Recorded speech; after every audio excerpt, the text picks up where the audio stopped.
एक क्वेश्चन और देखिए, जैसे एक क्वेश्चन आपको दिया है। मान लो क्वेश्चन में पूछ रहा है कि कोसेक इनवर्स -2 इसका मुख्य मान बताइए। मुख्य मान आपसे पूछ रहा है, तो मैं करता क्या हूँ, मैं जब भी ऐसा क्वेश्चन पूछे सबसे पहला काम ये करेंगे, आप माना कि कोसेक इनवर्स -2 किसके इक्वल है, थीटा के। और तरीका आपको याद होना चाहिए, कोसेक इनवर्स को जब मैं उस साइड भेजूंगा, मतलब अगर मैं -2 का मान निकालूंगा तो उस साइड जाते समय इनवर्स आपका गायब हो जाएगा, केवल आपको क्या मिलेगा, कोसेक थीटा।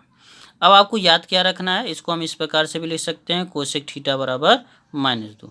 याद ये रखना है कि -2 कोसेक के किस अंश का मान होता है। और ये भी याद रखें, मैंने आपको इसका सीरीज बताया है कि ये -π/2 से बड़ा होता है और 0 से छोटा होता है। तो हमें ऐसा कोड लेना है जो इन दोनों के बीच में हो।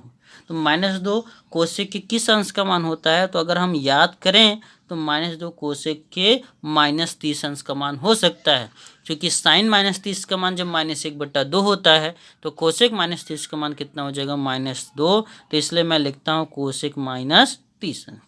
तो बस यहाँ पे थीटा का मान किसके बराबर आ जाएगा, -30। ये जो मान आया है आपका, इसको हम इस प्रकार से भी लिख दें, -30 या -π/6। इसी को बोला जाएगा कोसेक इनवर्स -2 का मुख्य मान। निकालने का सिंपल तरीका है, जैसे मैंने किया है, पहले आपको मानना है, फिर आपको उस वैल्यू की मान निकालना है, इनवर्स को उस साइड ले जाके।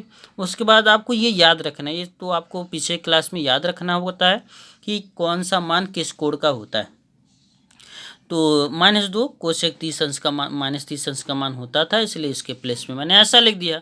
कोसेक यहाँ से हट जाएगा, केवल थीटा बराबर क्या मिलेगा, -30 या -π/6। ये आंसर आप याद रखें।